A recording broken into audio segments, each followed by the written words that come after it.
And welcome to In-Game Chat for Saturday, March 12th, 2022. It is Season 16, Episode 9. I'm Scott. I'm RJ. I'm Wendy. And welcome to the show, everybody. If you would like to get in touch with us, you can do so by calling us. The phones do work now, although I still would suggest using Discord. 334-272-9228, 334-272-9228. Check out ingamechat.net for all the links to get in touch with us. You can find us on Twitter at InGameChat. You can find us on Facebook there as well. You can email us, everyone, at ingamechat.net. And you can find us streaming right now on Twitch. Go to twitch.tv. And, well, it probably works a lot better if it's like this, I think. Yeah, that's probably better for a lot of people. There you go. Yeah, we're on Twitch. Go to twitch.tv. You can find us there. You can join in the chat room. That other people have done that already. And then, you know, there's Discord that we invite you to join as well. And then pop in the little chat room, then Discord. Talk to us on the air. We'd love to hear from you. So, before we get started or get deep in the weeds, as they say, go ahead and do that, so that I can sync that up later. Welcome to another weekend. Welcome to another episode of In-Game Chat. Let's get down to business, talk about what we've played. RJ, you are up first. Okay. What's that? Elden Ring? Well, before Elden Ring, I had to finish off Hellblade, Senua's Sacrifice. Oh, you finished off Hellblade. I finished it, finally. See, it's not, if I remember, it's not very long, right? No, it wasn't very long at all. I mean, it took me a long time to finish it because I played in like short spurts of time, you know. Mm-hmm. But yeah. So yeah, the only thing that made it long really was the backtracking and the searching and things like that nature. That's what made it long. But if it wasn't for that, it would have been shorter than it actually was. Near the end of the game, it was like 3 puzzles and mazes that you had to go through. That was the thing that extended it past to what I think you said 6 to 7 hours of gameplay playing that time. Yeah. I think I probably put in around 8, maybe been 8 or 9, but I think averaged around 7. Yeah. But the thing was though, for me was the little trickery they did near the end. Especially, I know it's spoiled territory, but the game's old enough I can just go into it. So, fair warning. But the last battle at the end, when you finally get to, I think her name is Hela. Mm-hmm. When you finally get there, and the big battle that takes place there. I hate when games do this. Now, as I'm going through the battle, I'm thinking it was just like every other battle. Okay, there's a story point here. So big battle. Okay, more enemies come. I was stressing. You were stressing on that one, yeah. Mm-hmm. But yeah, because it was annoying. No, it wasn't annoying for me. It was just a normal battle. Just after a while, it got annoying. How long did it take you to get it? How long did it take you to get annoyed with it?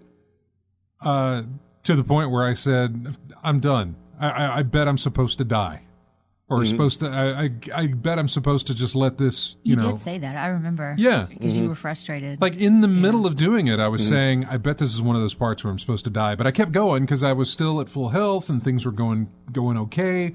But the enemies just kept coming, and I just thought, you're supposed to take the fall here. So you made the same mistake I did. I mean, it wasn't annoying. It was just, for me, it was just after a while, you get to that point where you notice, okay, this has been going on a while. This is a lot longer than I'm used to.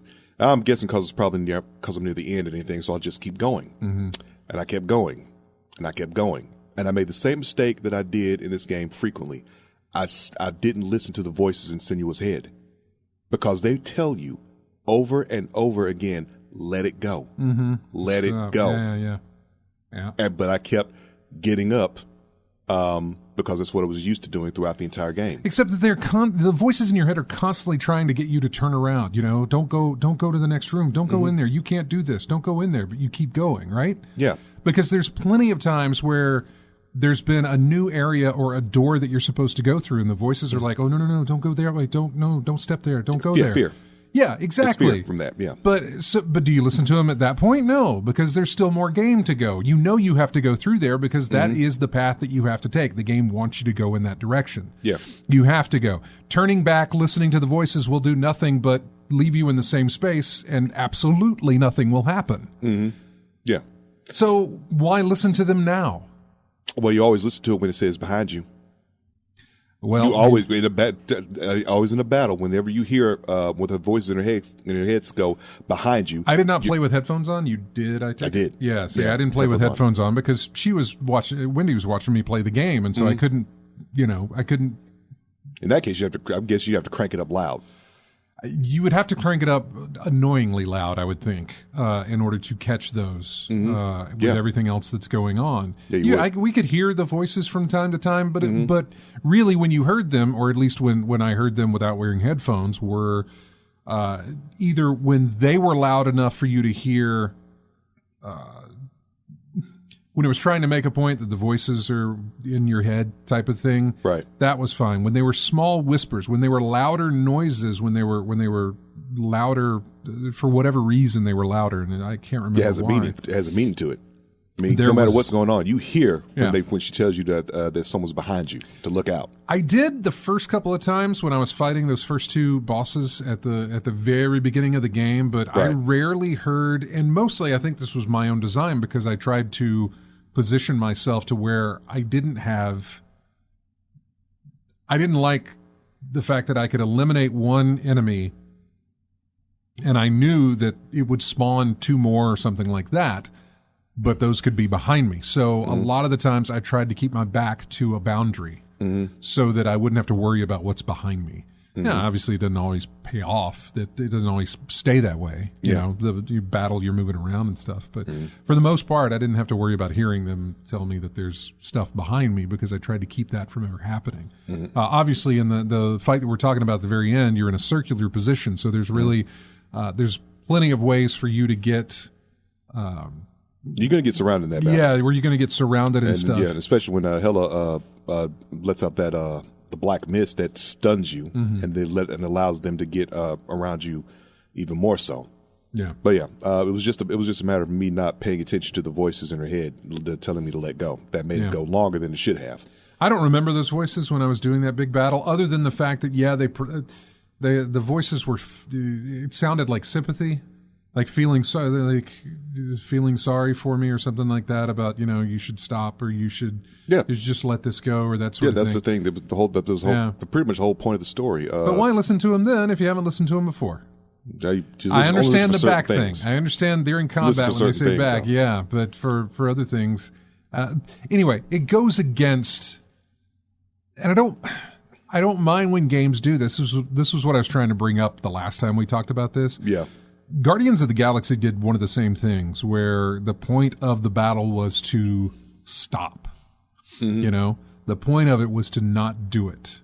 Yeah. And it took not 2 attempts. It only took about 2 enemies in to that battle before I realized what that was doing. Only for the fact that the way the game set it up was that you knew that this fight was, I don't want to say not real, but possibly illusionary. Yeah. This whole thing with Guardians of the Galaxy was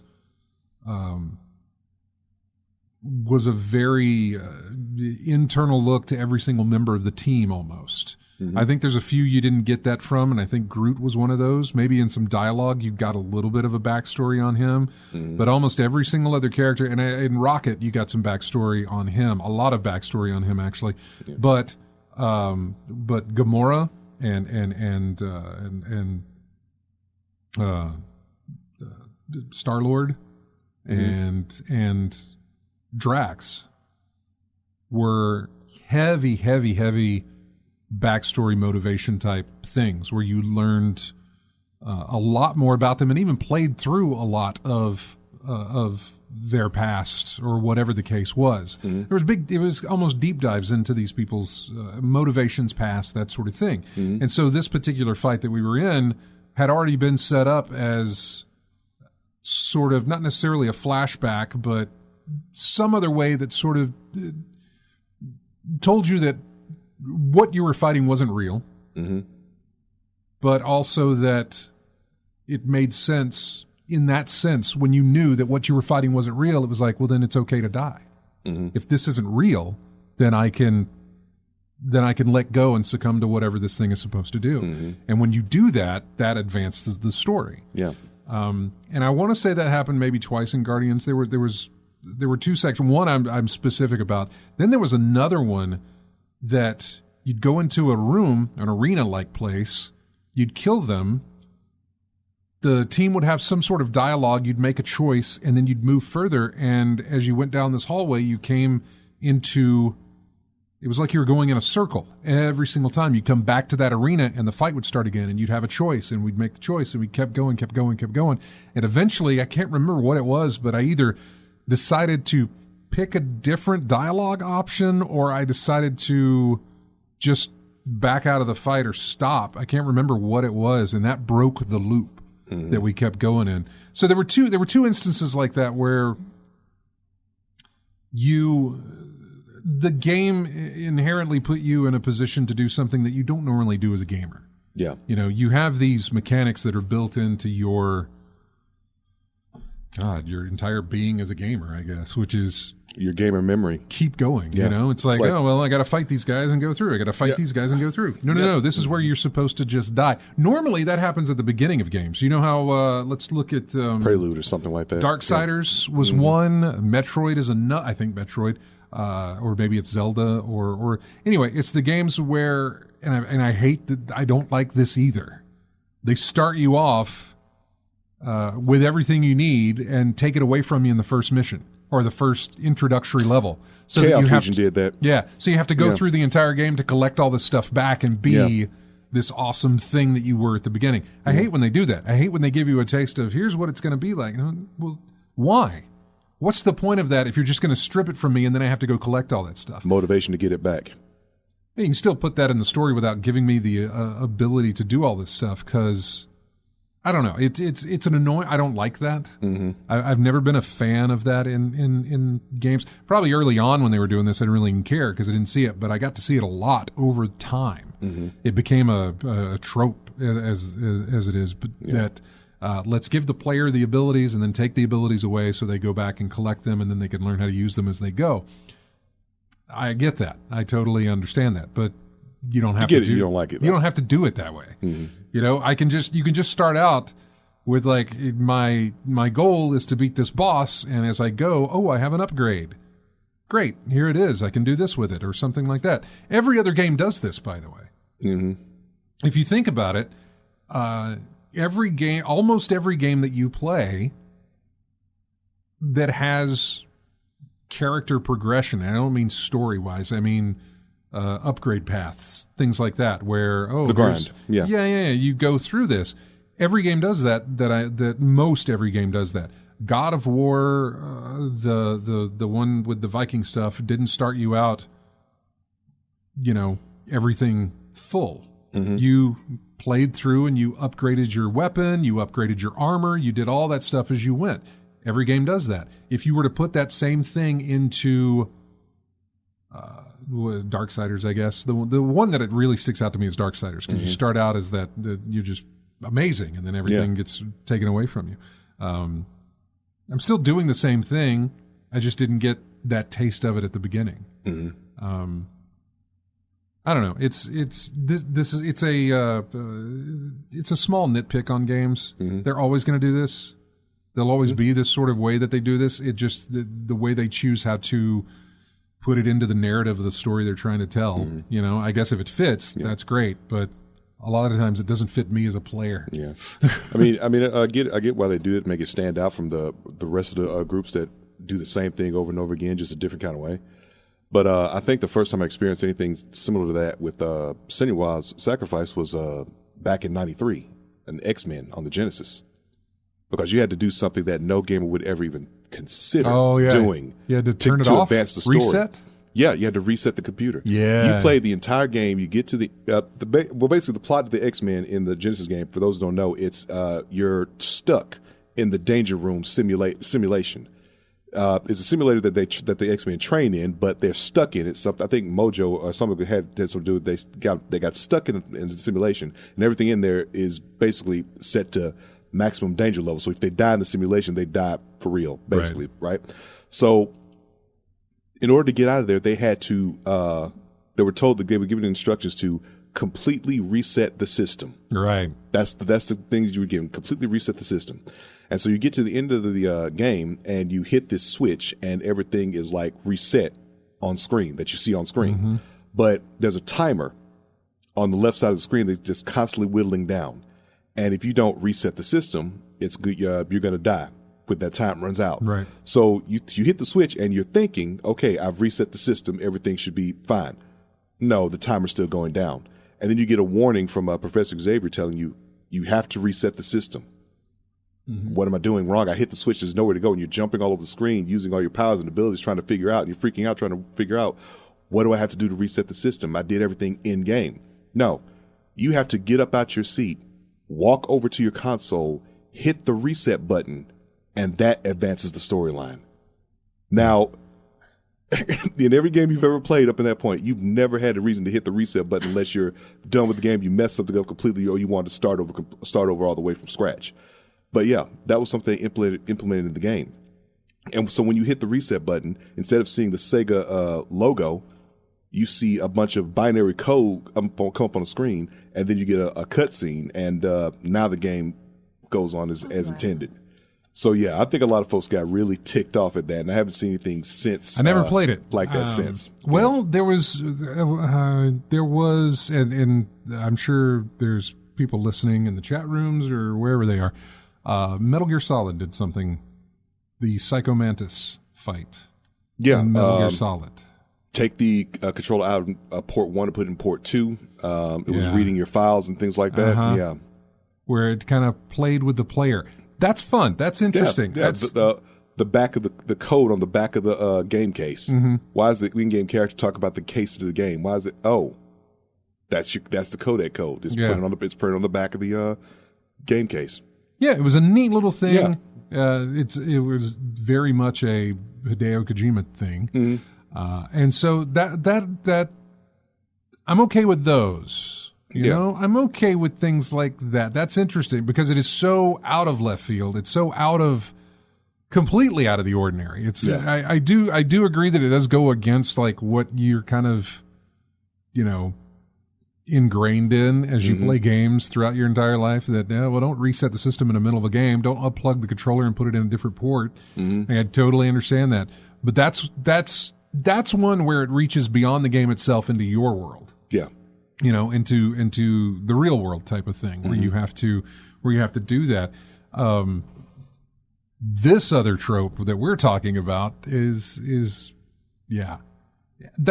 just an annoyance of mine. It's going to be done in games to come, and it's going to be done in games that I'll play over again, I'm sure. Yeah, look, it's one of the things that make games stand out from the rest of the pack. So yeah, they're going to keep trying it, try different ways to do that. So some will hit, some they're just hit or miss, mostly miss, but some will hit. I started a new game this past week, and it's basically a side scroller type thing. But as soon as I landed as soon as the game started, I did go right, and then I thought, oh wait, forgot my usual thing that I normally do. Yeah, go left to see if there's anything there. there was nothing there. But they did. That's the other thing. They did allow you to go a pretty good ways left before you got to where you couldn't go any further, and then it's like, okay, nothing here, and go back the other way. Okay. So,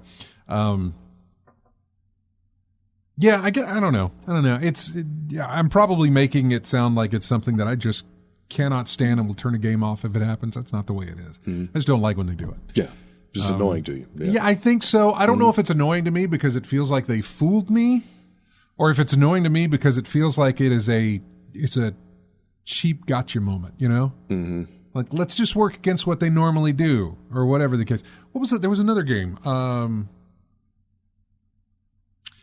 There was another game that if you did something in the game, or maybe you got to a certain section of the game, it could have been Eternal Darkness on the GameCube, because that was a little screwy whenever your sanity would go nuts in the game. Sanity testing game, yeah. But there was one where the controls would completely go nuts on you. Mm-hmm. You know, you'd push forward to walk, but you'd move back, or you'd go left, or if you tried to move left, you'd move right. Mm-hmm. It switched up all the way the controls were, and that may have been Eternal Darkness that did that. I'm trying to think of the context where that would happen again in a game, and I can't think of a game that did that. Eternal Champions did that. There was a character that had a special move that warped your controller. It was like the standard fireball motion, right? Through the fireball, if it hit you, your controller was like messed up for about 5 seconds or whatever, something like that. So I could see the situation coming. It's probably been Eternal Darkness, because Eternal Darkness had things like the volume started going up, and it had a little green volume, universal volume sign going up, and you're like, that's not what my TV looks like. That's not how that works when my volume goes up. So good try there. But they would put like bugs on the screen. Yeah. Or they would turn the screen upside down, or there would be, I don't know, there was all sorts of different things. Lights out. You'd get a blue screen of death. Yeah. In that game, even though nothing happened, it was still just one of those things. They had a lot of different things. What was one in Metal Gear with I think it was 3, where Fission mailed that one? I don't remember. I never played 3, actually. Okay, it was Is that the one that took place in the jungle? Oh, there was jungle. No, was it 2?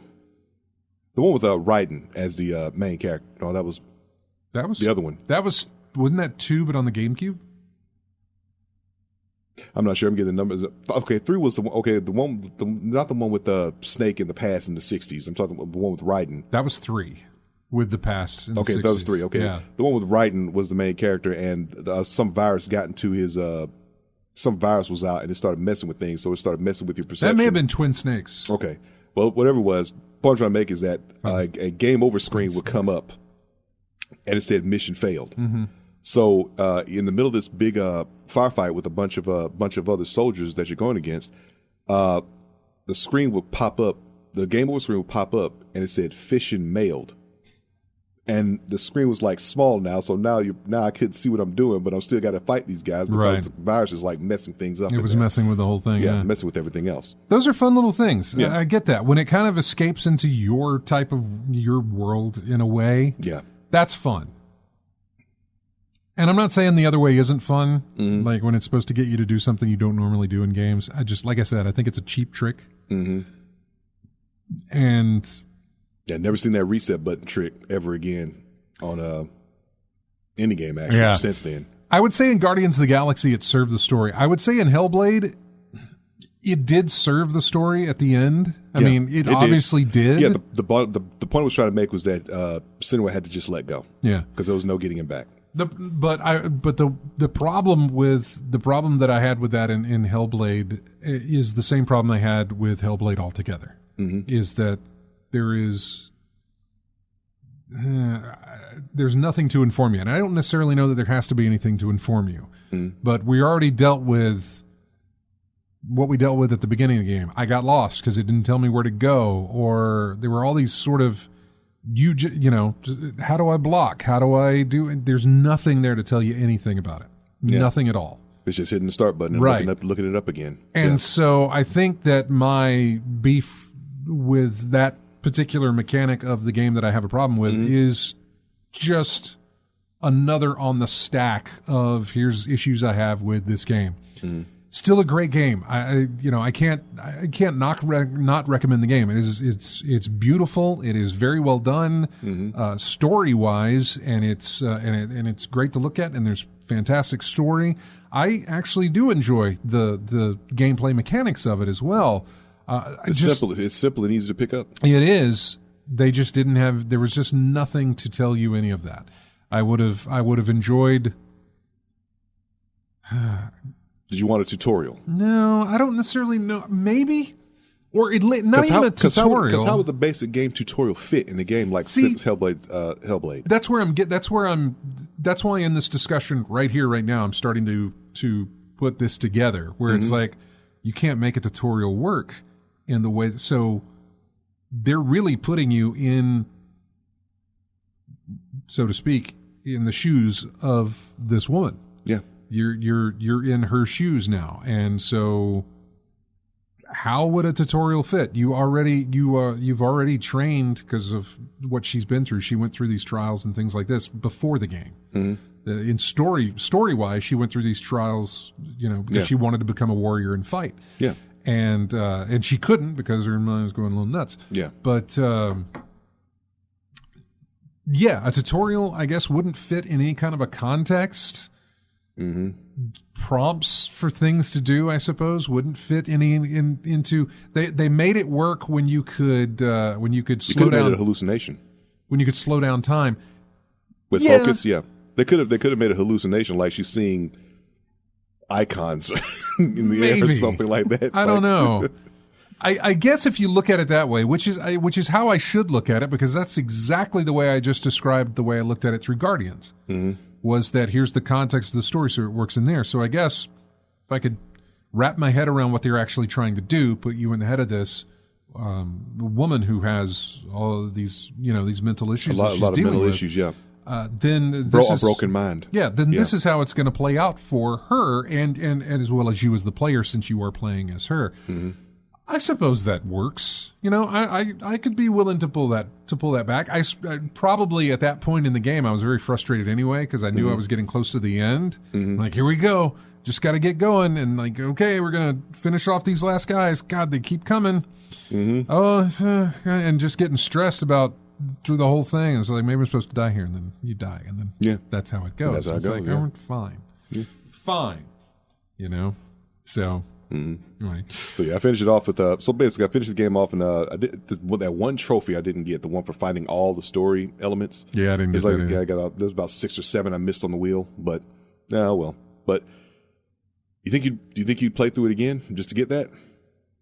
No, I wouldn't. It's not a lot of replay value for me. I mean, there really isn't. But that's for story games in general, really, unless there's something that you get. Something good you get out of it, and like I did with Dead Space, like the having the foam finger cannon to play through the story mode again. I'm fine with that. I'm fine with it only for the fact that I got the game for free through Game Pass, or I don't know how many copies of. I have that game on PC and all sorts of different systems. I'm fine with that. It's also a very short game, so maybe playing back through it wouldn't be too bad, but. Maybe one long sitting, one or two long sittings. That's kind of also its problem, though. Yeah, as far as the replayability, your game is so short that playing back through it would be shorter because you know where to go. It almost feels pointless because you know where to go now. Short. I mean, literally, the only reason I have at this point to play the game again would be to get that last trophy, and I'm not really motivated to get that last trophy. Really, I don't think. I think I had more than one trophy left to get. I know I didn't hit everything. I know I didn't hit every rune. Didn't hit all the story runes, Yeah, I know I didn't do that, so I know I didn't get that trophy. I don't know what other trophy I would have been missing out on. I think most of them were automatic anyway. It wasn't like I was actually searching for any trophies anyway. They just popped up. You took this guy out, you get a trophy. Right. No. Yeah. I never do that. I never go and look at my trophies ahead of time to see what to do so that I can get, whatever it is I'm looking for. I never do that. I do it maybe halfway or towards the end when they're popping up and be like, well, let's see what I've accumulated so far. Oh, look, I've got this or this or this. Or maybe there's a progress bar of like, well, you've done this many times. You only have to do it like 5 more. Yeah. And you'll get this trophy or whatever the case may be. But I rarely ever think about it when I'm playing. Thar66 says Guardians of the Galaxy is on Game Pass now. It is. If you have Game Pass and you haven't played that game, go for it. That game is great. So yeah. Now we do need to take a break. We have not gotten into. We talked about one game so far before we decided to ramble, or I decided to ramble. I'm Chris. Yeah, it's Chris. Okay, Chris, hang on the line, and we'll get to you here pretty soon. Got music here from a game called Babylon's Fall. I think it's a brand new game. It is the main theme of that game. We'll be back with more of In-Game Chat right after this.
And welcome back to In-Game Chat. Music here from... It's an expansion back thing for Assassin's Creed Valhalla called Dawn of Ragnarok. And this is the music from that. We were still talking to RJ about the games that he played. We got through Hellblade in 30 minutes. So what else did you play, RJ? Also played, finally got started on playing Elden Ring.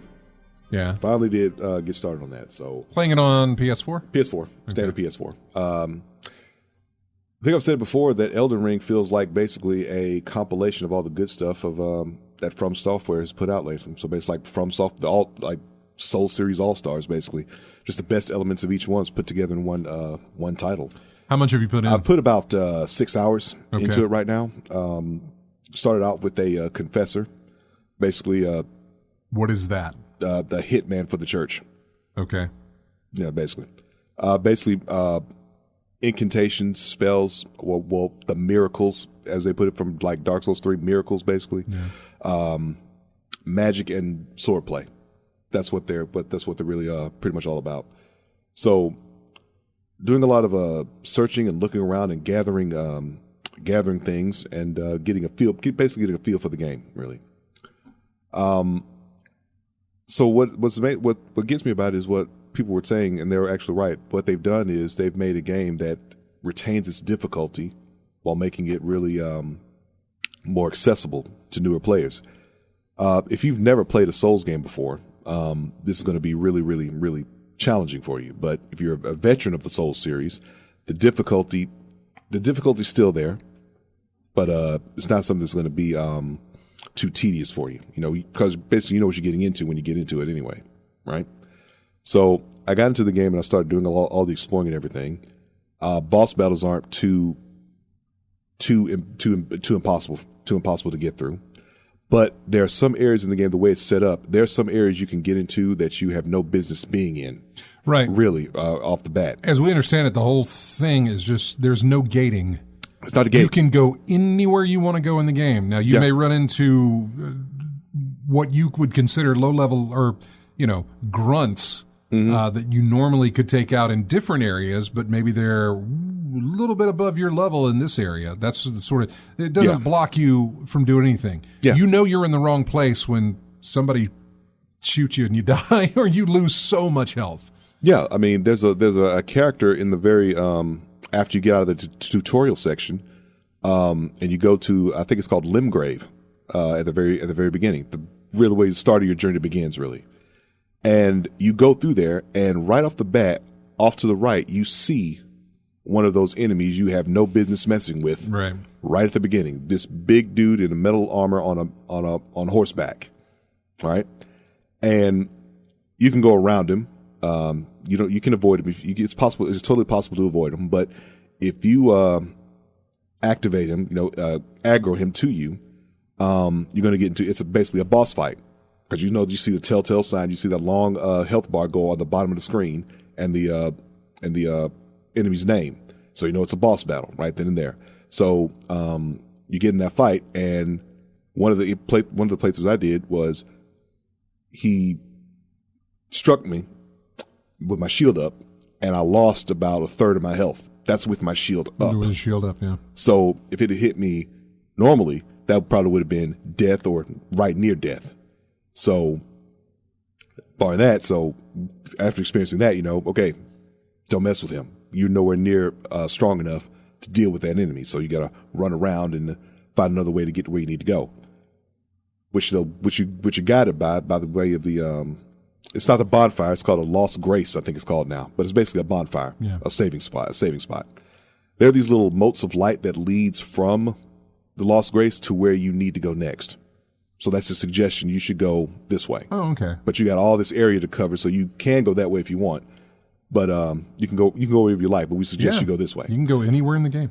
And speaking of which, there's a whole bunch of hot spots around the area where you can find these little lost graces or whatever. So you're never really too far from any location on the map when you discover them. Okay, so it's not really a deterrent for you to go off and venture on your own and do things, except running into someone that's too high level for you. Because there were other times in the game that I played where I just ran into areas where I'm like, oh, let me go pick this up, and all of a sudden, boss battle. Yeah. You just activated a boss battle. You had no indication that there was a boss battle there. And the map, you talked about the map is massive, right? Yeah, it's massive. Yeah. I found one map so far in the game. I think the front gate of this castle ruins I found, and it was the west map. And it took up a little portion of the map. It's a good sized map, but there's a whole bunch of area that I haven't found yet. So this is one little piece of the map that I'm looking through so far. And if you don't find the map, you're gonna just have to go. You're just gonna have to wing it and explore on your own. But Josh has already. He mentioned in our Discord. Yeah. Wherever it is. Yeah, there it is. He got his platinum. Yeah. On PS5 for Elden Ring. Mm-hmm. That means he got all the trophies. I'm looking at it here. There's 3 gold, 14 silver, and 24 bronze. Mm-hmm. Not a lot of trophies. Mm-mm. So, yeah. But he got through all of that. I'm still sort of interested. But, I'm trying to think of the things that would annoy you plenty right offhand. I've just never, other than the difficulty of I've never been drawn to those. I've tried to play them and I just have not been. Although from everything that I hear, this is a great little this is good for entry. I've heard back and forth. Yeah, I've heard people say that this is a great entry for newcomers. This is perfect for newcomers to the From Software. I can see that because the Souls type games. This is great for you to start with on this, and then I hear other people saying, "Yeah, I heard that it was really great for newcomers to start, so I did. Let me give you a word of warning. It is no." I've heard that's all I'm saying. I've heard different. I have read reports where yes, it is. I have heard reports where don't believe the hype. It is still a Souls game. It is still this, But if it's a Soul game, you you should know what you're getting into. I mean, in other words, what they're saying is that no, it hasn't. It is just if you played one of the Souls games and didn't like it, this is not going to change your mind. Okay, is what I'm saying. Where other people have heard, hey, if you didn't like the Souls games before, this one's an easier one for you to get into or something. I don't know what the case may be. But it sounded like they were talking to me where I wasn't big into the things before. Oh, well, then you'll like this, though. Mm-hmm. No. And then other people say, no, you won't. Okay. So it goes back and forth. Okay. Okay. In other words, nothing universal. It's nothing universal on that. Yeah, I get it. But look, it's not enough for me to throw down the full price. Personally, in my opinion, this is going to be a good one to get into. If you're going to get into a Souls games, get into this one, because if you try it with Demon Souls, I tried, or anything like that, you're going to get a. I tried one of the Souls games prior. Yeah, and I also tried Bloodborne. Yeah, Bloodborne. And I told you about Bloodborne. I like Bloodborne. I liked the aesthetic of Bloodborne. I still was horrible at it, and it still felt like a Souls game. Well, it felt like what I tried to do in Dark Souls or whatever the other Souls game that I played prior to that. Mm-hmm.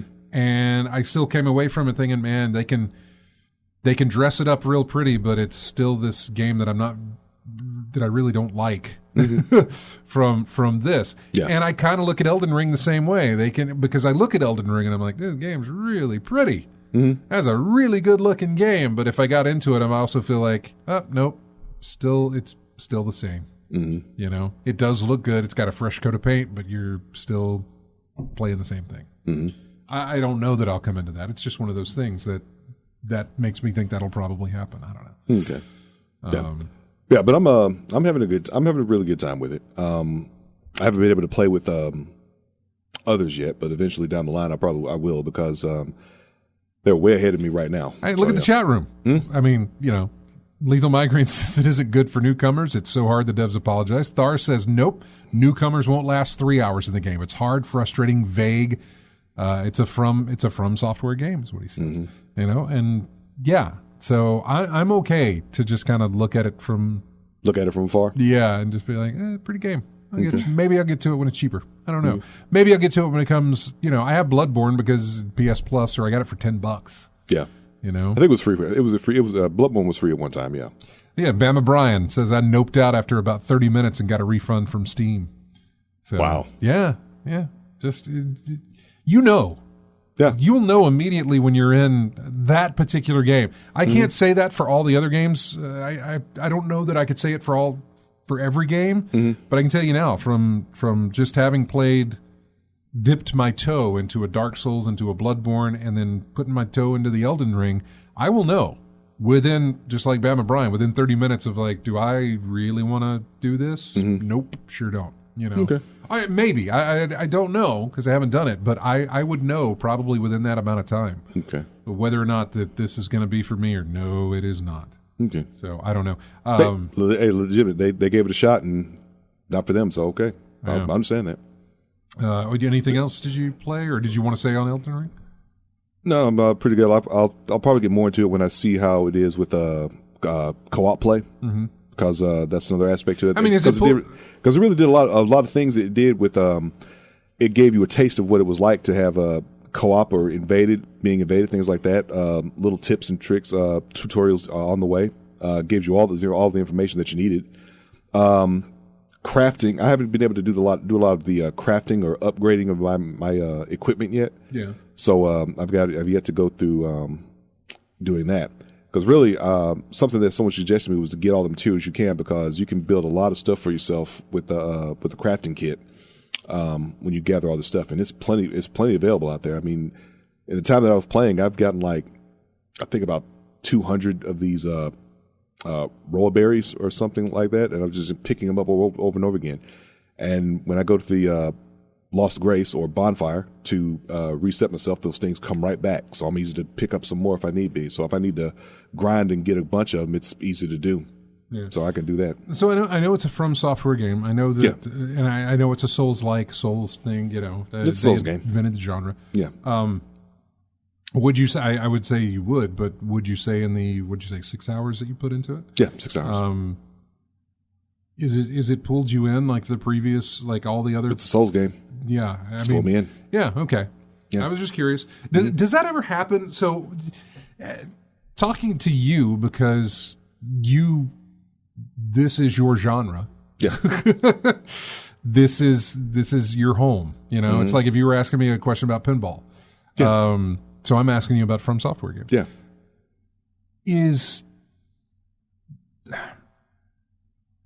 How soon do you know? I mean, I don't know. I don't even know because you've played all of them.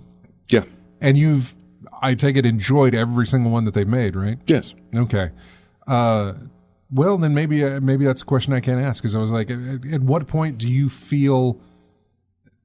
Is there something that happens while you're playing? Is it just the amount of time you put in? But at what point does it pull you where it says, okay, yeah, this is. I'm going to keep doing this. I'm going to keep going. Mm-hmm. I'm going to keep.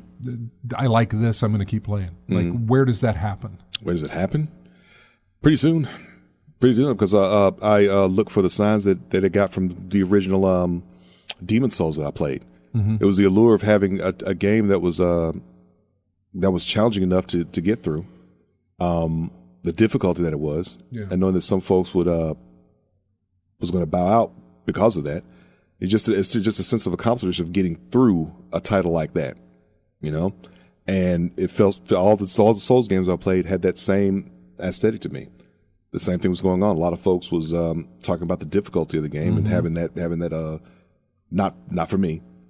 Yeah. Simply purely from the difficulty. If it was something else, I don't know. But for the most part, when I hear it, it's like always the difficulty of the game that gets folks stepping away from it. But go on through that and get through to the end. That's just a little piece of sense of accomplishment for me. So that's what I get out of all of it. Good. Good. All right. Anything else you played? No, just those two. Okay. Yeah. Well, let's go to the phones. He's been waiting long enough. I just wanted to finish that conversation with you because I know a scattered-brained I get. Hey, Chris. What's going on? Not much. What's going on with you, man? I'm thinking about maybe getting into Elden Ring way down the road, especially if I can get a used copy. But from what you've seen, RJ, it's more open world, and it's just like a patient grinder where you just have to be patient and just take your time at it, right? Yeah, pretty much. Yeah. You can, like I said, you can go anywhere in that game. The only thing restricting you is whether or not you could take out the enemies that pop up in those areas, because they will pop up, bosses and grunts alike. So you can go anywhere, and all of a sudden you got a boss battle on your hands that you weren't prepared for. Yeah, that is. I don't put that on from. Well, I mean, I do in a sense. That's, from what I understand, that is a limitation of the software. In other words, the pop in. So how things, but it may. I don't know. I haven't played this game, so I don't know if that's just a part of the way the game plays. But from what I understand, what I was reading in reviews and stuff was that you let pop in, you'll be going at a good clip on your horse, and then boom, rock right in front of you, or a tree or something like that. Okay, I haven't done the whole. Okay, when I say pop in, I mean they appear. They're just that. This is an area that this boss is at, but you can see them from a distance, correct? Some you can, some you don't. Okay. Yeah, like I was walking in the area and it just said Deathbird. Deathbird, what the? And I'm look up, there he is, coming down on you. Oh, okay. That type of thing. This is an area that he's patrolling. Yeah, from what I thought was that it just graphical limitations, and so you would move into an area, and then the enemies would spawn and pop in right there. The only graphical issues that I noticed with the game is procedural generation. It's a little slow, but I'm on a standard PS4, not on a Pro or PS5 or anything like that. So maybe the limitations are just my system. Yeah, I haven't watched. I think I watched a video, but it was only I watched one of Digital Foundry's videos. I love their videos, by the way. Yeah. But I think I only watched it on the PS5 performance, not on the PS4 versus PS5 or PS4 PS5 PC type thing. I just watched the strictly. Here's the performance analysis we did for just the PS5 version. Yeah. No comparisons to anything else. Here's what we found. So I can definitely say on the PS4, it's a little slow to get that scenery and background in. You see these little kind of a big crosshatch pattern, and it just gradually fades out as you're going through. Yeah, I'm with you, Chris. That's something that I may try later down the line to see if I'm just to give it a go. I've always liked the open world games like that where you can explore and take your time and Because I don't mind grinding games where you can be patient. You know, I mean, it kind of sounds up my alley, but I'll probably wait till I see if I can find a used copy, and then, but nope, I don't really like it.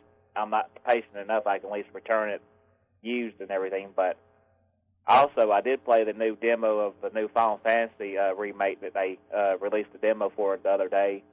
It's different, but of course I put it on the easiest mode and everything. But that old chaos meme that was going around is still present, but you know they're referencing the chaos as like an entity, or it's not like a physical being. It's like God or the darkness, like you know like the dark side of like in Star Wars and things like that. It's it's like a force or an invisible force that does things to people. You know, if you go in a certain direction for if you do good or bad things. So it's been pretty interesting, and it has a good storyline and the characters behind it. Is that the Stranger something? Yeah, that's the Stranger thing. Yeah, it's that little remake. It's coming out in a few days. I think on the 15th. So, yeah, I wanted to check it out and see what it was like. But, yeah, I like it for the storyline and everything, and you can set it on easy to have a good playthrough with the story and everything. It's like you go to these different areas, and they're just little instances where you go through, and each area has different sets of gear that you can get, and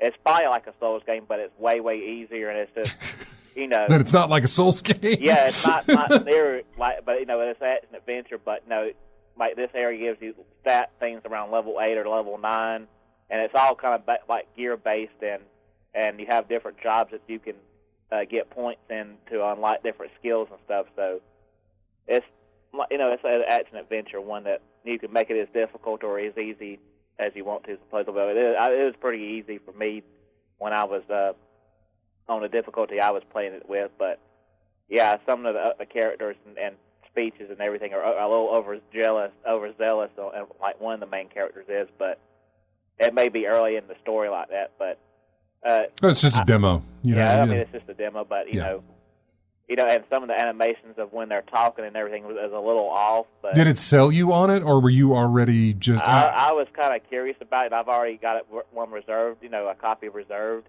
And for the storyline and everything and play it on easy, I'd say it's worth it for me just to see how they taking things. It's based off Final Fantasy 1 on Nintendo, so, it's going to be the same similar story, but they're just going to redo it a little bit and change things up, and I'm just kind of curious to see where they take it, what direction they take everything, and how they present it. Yeah. All right. Anything else you want to cover, Chris? Because we're about to have to hit the break here, but go ahead. No, not really. That's pretty much it. Just been taking it easy and trying to stay inside where it's warm. Well, yeah, we're getting in our area over here down south. Yeah. Yep. Nice Was little... it 20 tonight? Oh, it's going to be freeze warning. What do they call it? A kill freeze?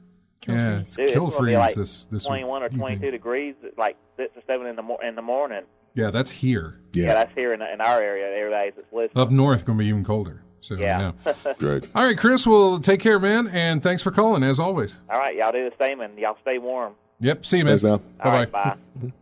All right, we're going to take a break. When we come back, more of In-Game Chat. Here is music from XCOM 2. It's one of the expansion packs. It's called War of the Chosen. We'll be back right after this.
welcome back to In-Game Chat. Music here from Star Tropics. It is the Graveyard theme. Sounds like gothic horror boss music. Yeah, maybe. Yeah. Well, it's it's the old NES game. I had never played Star Tropics. Heard a lot of good things about it, though. Or at least I heard a lot of people did play it. I never did, though. Mm-hmm. Never did. It was never my cup of tea. At the time, it's interesting. I shouldn't. They're talking about, I should go back to the older games and play those. Nah, I really shouldn't do that. Because that's what I'm doing now, going back through some older games. So we finished up Uncharted 4. Mm-hmm. And just, that was good. That was good. I'd forgotten I knew there was a twist in the story. I'd forgotten what it was, and then when it happened, I was like, oh, yeah, it was this part. Yeah, that's nice. Yeah. It's beautiful to look at. The whole thing is just gorgeous and was just fun. And then you've got the dialogue and the way that they animated the characters during some of the dialogue parts. Just some amazing, just game looks amazing. Mm-hmm. Just amazing looking. So it was good to revisit. And now we're starting on Bioshock. We're going to go through all 3 of those games. And which is going to be interesting because this will mean I'll be able to finish. I never finished Bioshock 1. I never finished Bioshock 2. I did finish Infinite. Yeah, I finished 2. I did Infinite. I don't recall if I did the DLC for 2. But I remember going through the original story for 2 and going through with Infinite. But I never played 1. Yeah. Never played 1. So we're going through 1 right now. I'm not saying we're taking it slow. We just started late. Yeah, you just started. We started late Friday, and so I only got to the part where you have to go through the medical part. The medical part of Rapture? Of Rapture, yeah. Because you're trying to get to Neptune's bounty, but you couldn't because of security, so now you got to go through medical to wind your way around. Mm-hmm. And get to it. So typical direct route doesn't work. Have to find an alternate. Yeah. So that's currently what we're doing. Mm-hmm. And it started. The game I was talking about, the side scroller, was Far Changing Tides. Mm-hmm. I'm gonna restart that because start over. Yeah. Yeah, I'm not very far into it, and already I realized the moment I did it too. Yeah. I was like, oh man, there's an item in a section of the game that you use at that section to do something, mm-hmm. but you can take that item with you, and I did not take it with me. Yeah. And it wasn't until I got back onto my ship and moved just ever so slightly out from the canopy of where I was mm-hmm. that I thought, I wonder if I can go back and get that that item. I probably should have brought it with me. And I tried, and there was no way for me to get back to that place. There's been plenty of times in games where I've started something, and I'm like a long way into it, but long enough to where I'm like, I can tolerate starting over again. I know I messed up here. I'll just go back mm-hmm. and do it. I don't think I've gone ridiculously long in the game and just started over from scratch. I mean, it has to be a short little way. I think the longest mm-hmm. I've gone is like maybe an hour or 2 in the game. I'm like, I'll go back. Start over. Well, the weird thing is that while I didn't have that item with me, I got to a section of the game where I couldn't figure out how to. I was like, I'm lost here. Yeah. I got to a point where it's like I can't move forward. Something has to happen here, and I can't figure out what has to happen. Yeah. I could not figure it out. So I looked up a solution online, at least for that part, to see what am I missing here? Yeah. And as I'm reading through the little walkthrough there, I went back and I looked at that one part that I had left the item at, mm-hmm. and they say in these big bold letters, "Don't forget to grab this and take it with you." Yeah, I should have done that. There is no alternate method. If you don't have this item, we can't help you. Well, I don't think it has anything to do with it. I don't think it's keeping me from moving forward. Mm-hmm. But I just felt so bad again. Just as much as it's ingrained in me to go left as soon as you start a side scroller instead of right. Right. Always go left. It's also ingrained in me as like, if you get something, bring it with you always. You know, unless it is depleted or unless it vanishes, you know, where it's used and then it says, hey, this item's broken. You can, you know, or it just goes out of your inventory. Yeah. Whatever the case may be. Discard this item, not just put it in storage. Keep it with you, man. That's what I mean. That's something that's always stuck with me. And so I felt bad about that. And luckily I'm not too far into it that I can easily start this over and do it. Like I said, just if you can't keep it with you, throw it in storage. Yeah. Resident Evil comes to mind with that. Right. Yeah. So I'm not very far into it. The little bit into it that I am enjoying it. It is a very laid back experience, even to the point of the music being just a very low drone, slow. It puts me to sleep. Thing where it. Yeah, you know. So a game you can relax to. Yeah, but it's also puzzle solving. It's got some puzzles in it. Okay, relaxing puzzler. Yeah, sort of. You know, I wouldn't... Puzzles in the leaniest of senses of the word. It's not, you know, a puzzle in how do I get over this obstacle? You know, not puzzle as in, well, this piece goes here, and then you've got to flip this switch, and then you've got to do this and this and this. No. It's just like, okay, do I go under this or go over it? Oh, here's a floating platform that I can push or pull to get me over. Blah blah. You know. Yeah. Not too difficult, except for this one part that I ran into where it's like, well, how do I keep going? Honestly, when I read the solution on it, I looked at it and I was like, I did that. Why is it not working? You know, and so. My only thought is maybe I've encountered a bug. Plus, I didn't bring the item that I wanted, so we're early enough. Let's just start again. Yeah. And so that's what I'll do whenever I get around to it. I'm hoping it's not that locked around that item because I know. I don't think it is. It shouldn't be. Yeah. Because a lot of testing goes in these games to make sure you don't run into something like that before. But if it happened here. Wow, someone dropped the ball on that. And I would imagine if it's something that you do need, that they would give you some way to backtrack and get it. Yeah. And I can't find that way. In fact, I don't even know. So Far Changing Tides, I don't know if anybody's ever played it, or I don't remember what the first one is, Lone Sails or something like that. It is seemingly a side scroller. It looks very much like Inside, Limbo, those games by those guys. That too. Yeah. It Problem works, is that spider. Yeah, it works very much like that, where it has that atmosphere and that feel. Yeah. Not that something's weird or strange or out of place like Limbo and like Inside, but it just has that sort of aesthetic in the animation and stuff of what it's doing. It feels like that, and the way that it's a side scroller that has odd amounts of depth to it. Where as soon as I was playing it, it took me a minute to realize, oh, wait, I can't come towards the screen or go into the screen. You know what I'm saying? Yeah. I can't go on the... the foreground, the background. Is that the X-axis or the Y-axis? I think it's the Y-axis. Z-axis. Z, maybe? Yeah. It's the Z-axis. So, yeah, you could only go left and right, or you could go up and down. That's it. But the way that the game is designed, it gives you this sense of depth to where maybe you could... do that. It feels like it's a big area, but then suddenly you realize, no, you can only do this. No. Yeah. And so it's not as big as you think. Anyway, eventually you get to your boat, ship, whatever you want to call it, that uses wind to move you forward.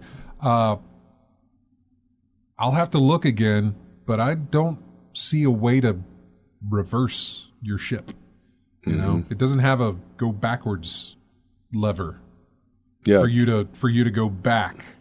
So if you want to go back, you have to get off your ship into the water and walk, essentially, back to where you were. Yeah, so. Keep us updated on that because I'm interested in finding out if they drop the ball and you needing if that item is so key that you can't go forward without it. Yeah, but if that was the case, they would have made sure, I would think, to make sure you have that thing. You couldn't leave it behind. Yeah. So. Yeah, I don't know. So. But I'll put some more time into it and play it. I think that's all that I played, right? Other than Destiny again. So so I think that was it. And we're that got updated recently. Do you know what the update was for Destiny 2? Well, I got a hot fix. Just it's one of those things where it's like here we've tuned a few things since the launch of Witch Queen. So here you go. Okay. Nothing major. So nothing major then. Nothing major. No. Witch Queen expansion is turning out to be on par or even better than Taken King was. Now, as far as content is concerned, as far as what we got out of it, Taken King still ranks as the top because it was you, me, James, Jeremy, Matt. It was all of us as a group together there playing, when we played and ran the raid together and did our things. And so that won't that won't take the place of what of anything that I'm doing now.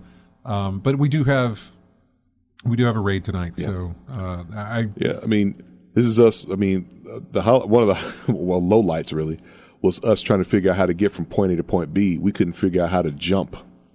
We've been playing this game for how many months and months, and we couldn't figure out how to jump. Yeah.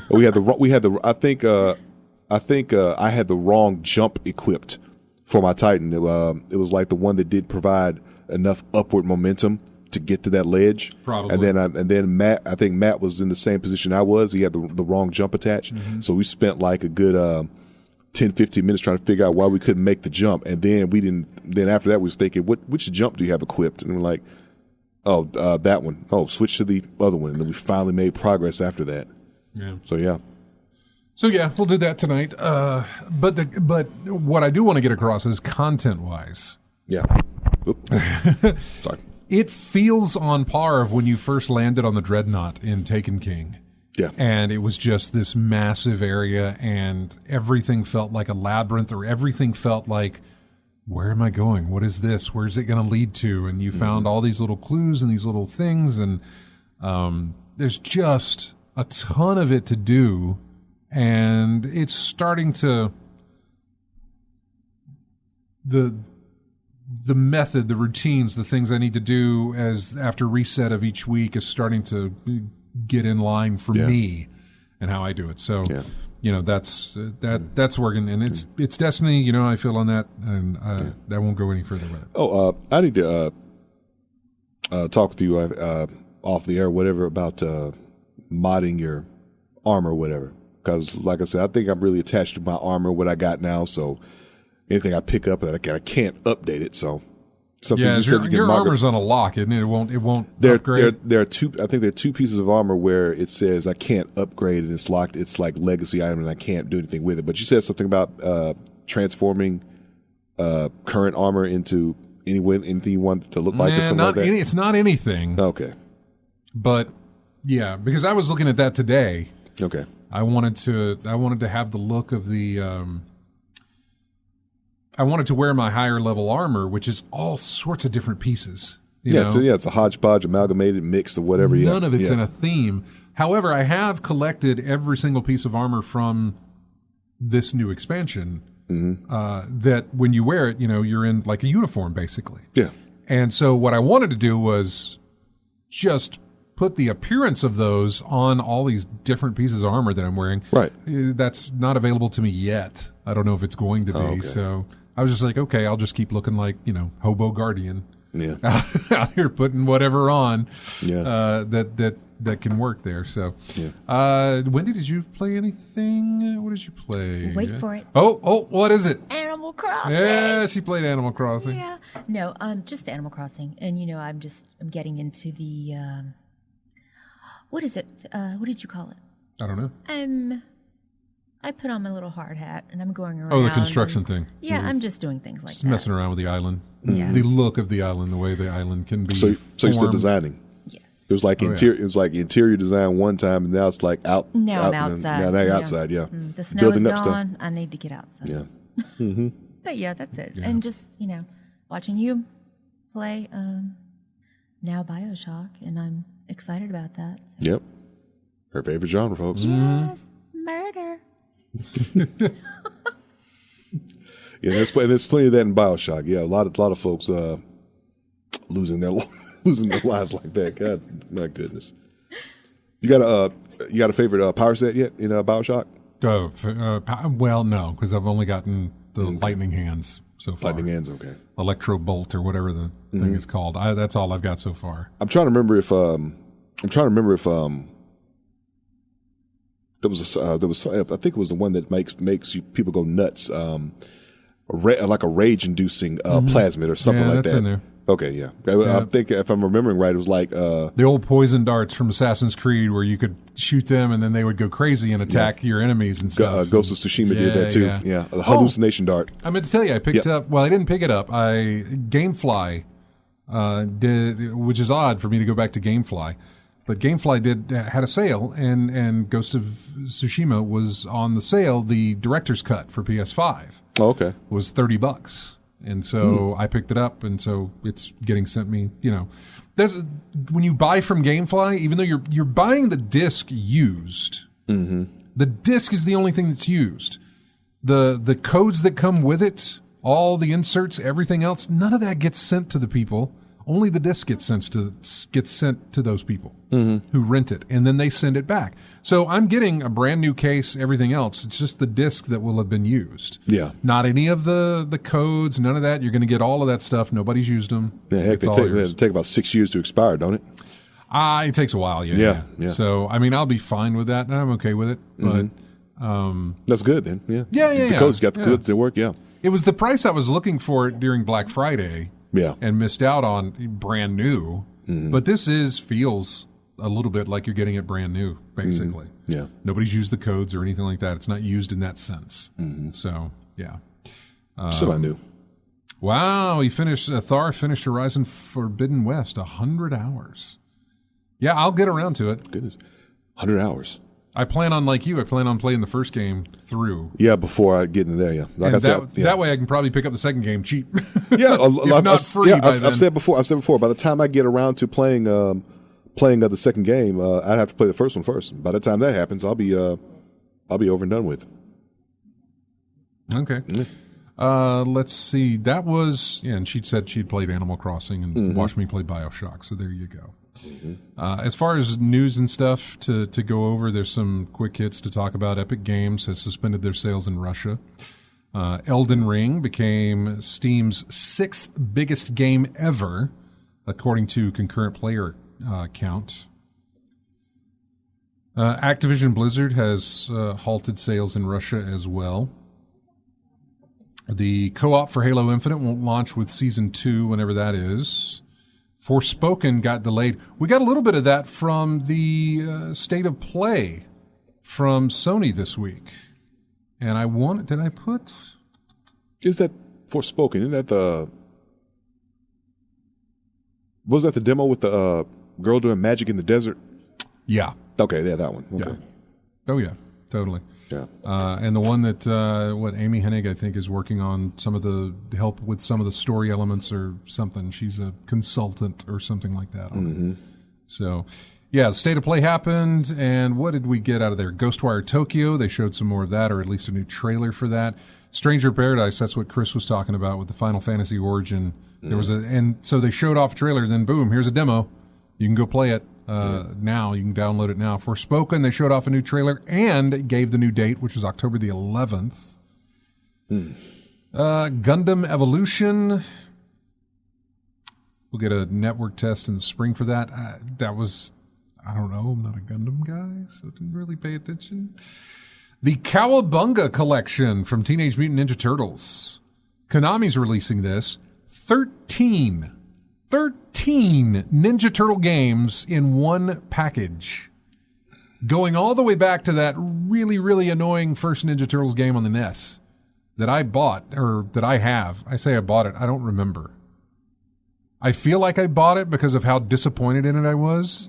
Because if I pay for it myself, I'm more disappointed when a game doesn't. Yeah, exactly. Yeah. At that age, anyway. And so I was that way. Still that way. 13 games. 13. A bunch. The Game Boy games included. Okay, never mind then. Yeah, I was trying to remember that there were 13. I'm trying to remember which ones I've played. Well, I remember I played the NES over at a friend's house. The arcade game. Yeah. That's pretty much it. The arcade style Turtles game and the NES game. Trying to get the video here so you can. It was odd about the Turtles game on the NES. There you go. How hard it was to swim in that game. All of it was bad. Yeah. The whole game was bad. Trying to see if they had a list of, maybe they do in the description. Yeah, Teenage Mutant Ninja Turtles, the NES game, Teenage Mutant Ninja Turtles, the arcade game, and Teenage Mutant Ninja Turtles 2, the arcade game, which is basically just a copy. I don't know why they're doing that. Ninja Turtles 3, Manhattan Project, Turtles in Time, Tournament Fighters, the Hyperstone Heist, the Sega Genesis version of Tournament Fighters, the Super Nintendo version of Tournament Fighters, the arcade version of Turtles in Time. So we got copies. Yeah. What else? You got the list in front of you right there? Yeah, I'm looking at the list right now. Okay, so if you took out the copies, how many games we're talking about here? I don't Maybe know. 6? Not 13. Yeah. Well, let's see. Okay, fine. Let's do this. Okay. 1, 2, 3, 4, 5, 6, 7, 8, 9. Yeah, 9. Okay. So 4 that didn't even have to be in there. Pretty much. Just put the best version of the one in there and just leave the other one out. Right, yeah. Gigabash is due out in 2022. That is a kaiju brawler type thing. JoJo's Bizarre Adventure All-Star Battle Royale is another one. Trek to Yomi. That has my attention. A lot like Sifu had my attention. Mm-hmm. I'm going to put the trailer in our chat room here. Trek to Yomi. But yeah, when I watched this, it had a very, it's a Japanese game or Japanese samurai type thing. It's in black and white. Yeah, the Akira Kurosawa looking Right, type thing. Yeah. Exactly. Returnal is getting a free update, which will give a new survival mode and a co-op mode in Returnal. That has my attention a lot. What is the next one? Dio Field Chronicle. It's a RPG. It's a strategy RPG from Square Enix. And Valkyrie Elysium is another RPG from Square Enix that was announced as well. So that's all the stuff you got from Sony's State of Play. Who do we have on the phones? Chris. Oh, is it Chris? Oh, okay. Hey, Chris, what's up? Well, I talked to your significant other, Wendy, there a moment, and do you play your Switch Portable with the Pro Controller every now and then, Scott, or a good bit if you have time? It depends. It depends on where. If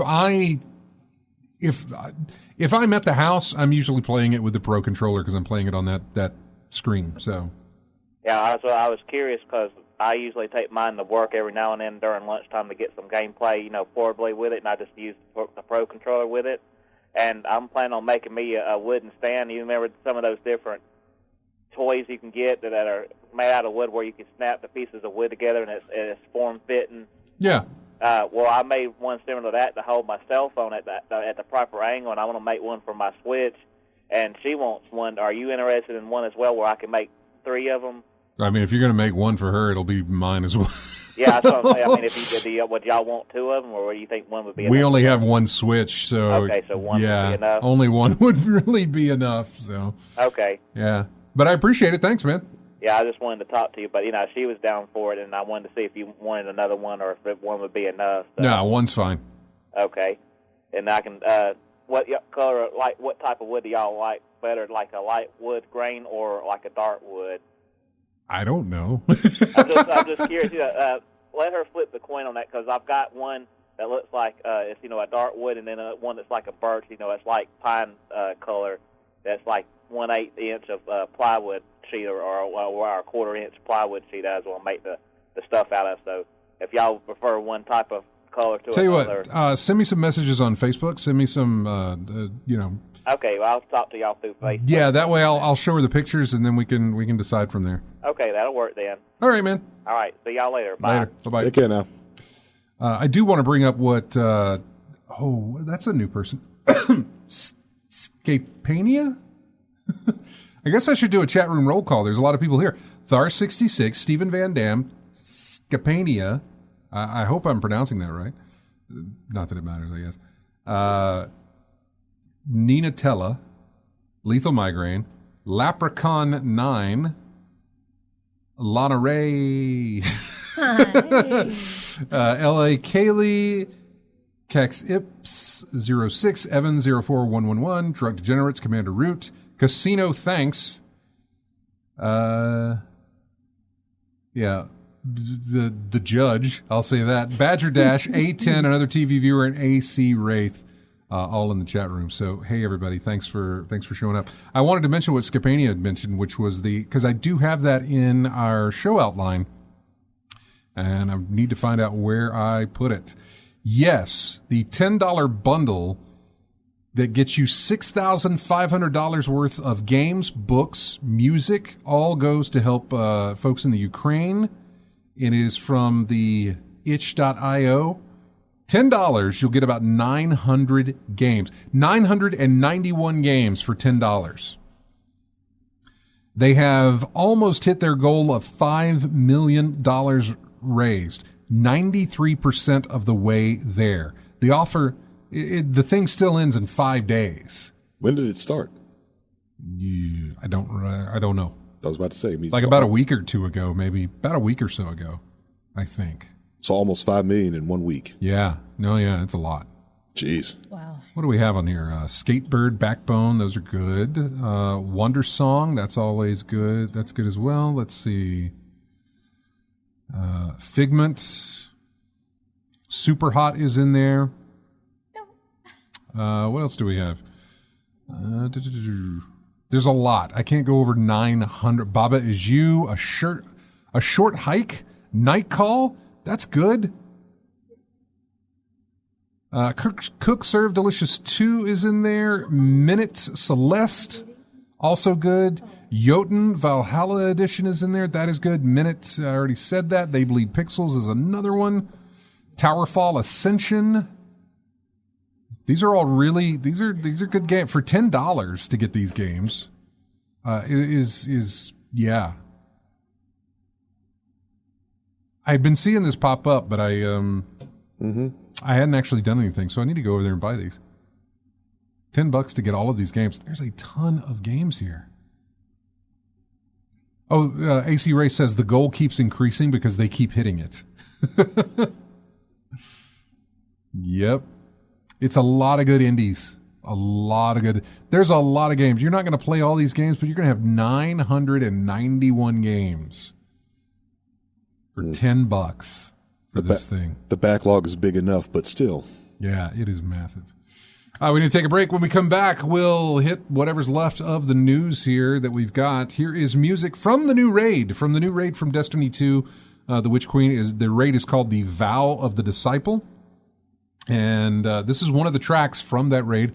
We'll be back with more of In-Game Chat right after this.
And welcome back to In-Game Chat. Music from Phantasmagoria. Track known as Chapel. Wasn't that a movie? Probably. Look that up. But I remember seeing it in the old, not EB Games, but Electronics Boutique. Yeah, it was. I remember the game, but I could have swore a movie was like that too.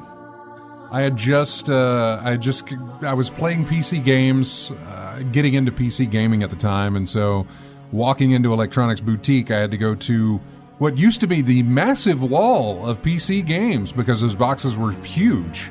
Yeah. Like your consoles were, here's this wall for, this shelf is your Xbox, this shelf is your PlayStation, this shelf is your other stuff. But over here, this wall is your PC titles. Yeah.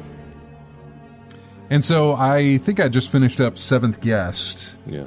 And I was in there and I was just looking around and I saw Phantasmagoria. Yeah. And it caught my eye and I really wanted to play it, but I thought, there's no way Dad's going to let me play this on his computer.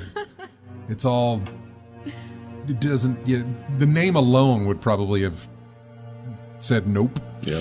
95. I was nervous about him walking in on me playing Seventh Guest during certain times. I look back at it now, I was like, what was I worried about? But at that point, I was like, oh no. So yeah, I really wanted Phantasmagoria, but I never played it. And I never bought it, never owned it. I should go back and look at a YouTube video of it. So, probably hard to watch now. Released August 24th of 95, interactive film, graphic adventure game. I think about Night Trap. Yeah. Thought on Saturday, yeah. Similar thing like that. Night Trap, yeah. Well, basically, I just compare because it's live action and you click and influence what you see on the screen from that, yeah. Which clip of the film do you see based on what you decide? Yeah, see, that was like FMV, full motion video type stuff. Yeah. Seventh Guest, Phantasmagoria, they weren't like that. The sets, the setting, the environment that you were in was CG. Okay.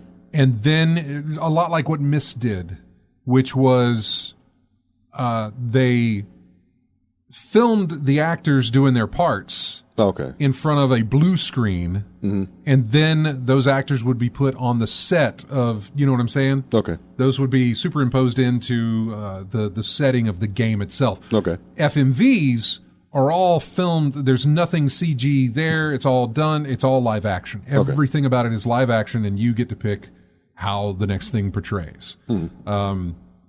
Almost in a sense of just, from what I understand, almost kind of like Dragon Slayer was in an animated sense, where you had to move the controller and do this. A lot of that, I think, is what the FMV was. It just used live action to do it with, I think.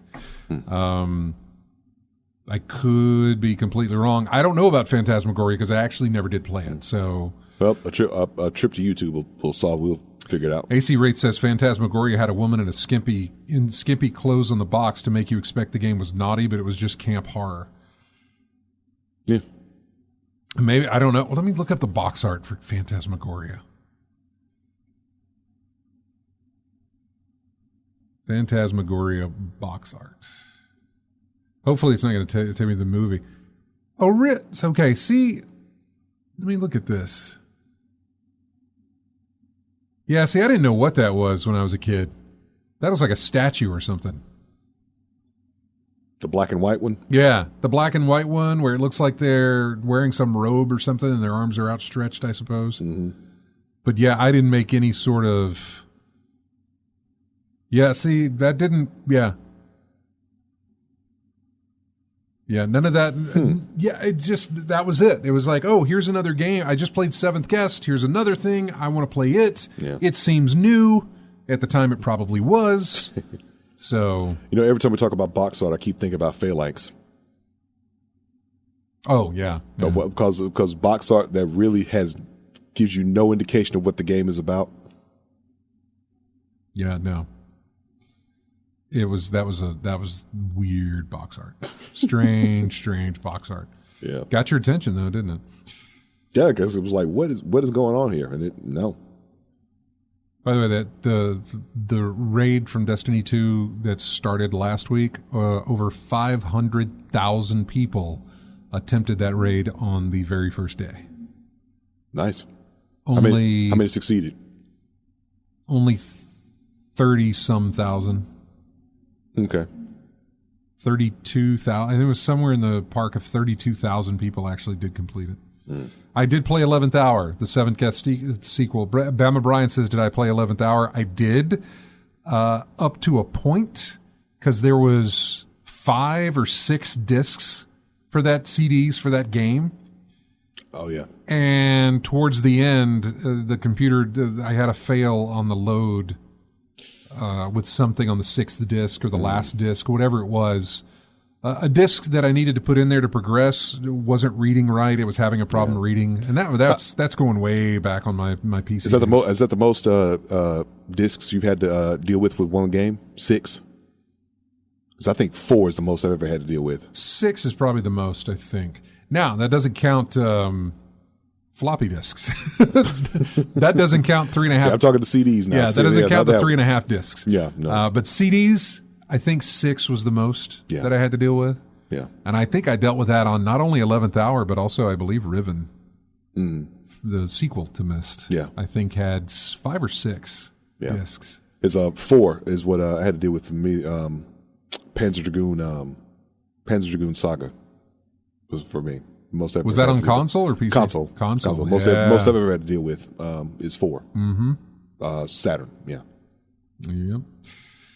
What else came in the news here that we had? Dead Space, the remake for Dead Space will come out early next year, early 2023. Somebody got Windows to run on Steam Deck and also got Destiny 2 to run on Windows running on Steam Deck. Already? Yeah. That doesn't mean anything to me. Matt, by the way, I looked it up, or I asked Matt directly. He is in the quarter 2 thing. I am in the quarter 3. So I'll have plenty of time to make a decision on that and to assess if I'm going to jump into that or not. Elite Dangerous. Dangerous? What is that? Elite Dangerous canceled their Odyssey expansion and also every other piece of future content that will ever release on consoles. They are sticking with PC only, apparently. And they are stopping production on console for their game. They're not gonna work on consoles anymore. So Elite Dangerous gives up on consoles. They will no longer be releasing new content for their long-running space sim Elite Dangerous on Xbox and PlayStation. And development on the console version of its expansion has also ceased. The expansion was supposed to be a brave new frontier for the space sim when it arrived last May. However, it didn't do very well. Mm-hmm. And so, those initial numbers, huh? Yeah, Evans says that they'll just do updates and maintenance on the console thing. I guess they're going to continue to work on PC stuff because that seems to be their bread and butter with it anyway. Yeah. I don't think they were going very far with the console things, to be honest with you. Yeah. There is a beta test for the alpha of Overwatch 2. For those of you who enjoy Overwatch, that is not me. Dude in Georgia got jail time after he spent $60,000 on COVID disaster relief on a single Pokemon card. Priorities, folks. Wow. Yeah. That's priorities, folks. Yeah. $60,000 on COVID disaster relief for one Pokemon card. He got jail time. Yeah. Just ridiculous. Brilliant. Let's see. Nintendo and Bungie have halted sales to Russia as well. Ubisoft has done that. We got a release date for Gotham Knights, which is October for Gotham Knights. I expect that to be pushed back, but we'll see. The lineup for EVO 2022 was released. Melty Blood is in there. Yep, your favorite. Just a favorite name. I don't know anything about the game itself. Melty Blood? Melty Blood. That's Melty Blood. Yeah, God of War TV series is apparently going to be in the works for Amazon. What else do we have? No, let's see. Somebody shattered a world record for Frogger. Got 1 million points in that. Yeah. So I still got that emulated. Do you? The original arcade game, Frogger. Yeah. I think when I was playing it when I was young, I could never get past that the stage where I had the snake on the logs. Could never figure out how to get to the lily pads with him around. Oh, that part always got me. Yeah, too. yeah. The snake, yeah. Traffic's fine. It's the logs with snakes. That's what got me every time. Lethal Migraine says the Overwatch 2 beta is going to be PC only, by the way, and that makes sense to me. Or the alpha will be PC only. I imagine the beta will probably get a PC release, probably get a console release as well. Maybe, I don't know. Yeah, we talked about Guardians of the Galaxy being on Game Pass. By the way, if you have Game Pass, then there's no reason for you not to try that game. I don't want to say that you should play it, but definitely give it a go. It's free if you have game. I say free. I know you're paying a subscription, but it's part of your Game Pass subscription now, so why not download it and play it? Give it a try if you would like to. I really thoroughly enjoyed the game. Yes, it's got some bugs. It's got some issues with it, but overall, that was not what I was expecting from that game. That game was not on my radar. I remember watching E3 footage or some sort of footage, and I just was like, this is taking forever. Why do they keep talking about this Guardians game? I don't like the way this looks. I have no interest in it. You were there when I was watching it. Yes. Yeah. And I was just like, they're just focusing too long on this Guardians thing, and it doesn't look fun at all. And then he started playing it, and he couldn't shut up about it. It was great. It's a great little game. It is a great little game. Bama Brian's downloading it now. I really, really hope you enjoy it, man. I can't give you any tips. It does some good things. Like there's an upgrade path that it's kind of a double-edged sword. A lot of the times on games when you have an upgrade path where you're constantly improving your weapons and things like that, Right. It takes almost the entire game for you to either finish upgrading your stuff to the max that it can be, or it takes you multiple playthroughs to get there. Right. And so I always feel like I never have enough time at being maxed out to enjoy it, you know? By the time I get maxed out on everything, I'm almost at the end of the game, so I don't have enough time to really enjoy playing with that power. That's where your frustration with having all the power at the start and losing it to go through the game comes from? No, but it's an interesting point that somebody made in a forum, and I never thought about that, but you're exactly right. That a lot of the games that have upgrade paths for you, once you get maxed, you're almost near the end of the game. It happened in, which I think it was part of the mechanic of the game, but it happened in Infamous. It happened in Infamous Second Son. If you remember in Second Son on Infamous, when you would defeat bosses, you kind of Mega Man their powers, right?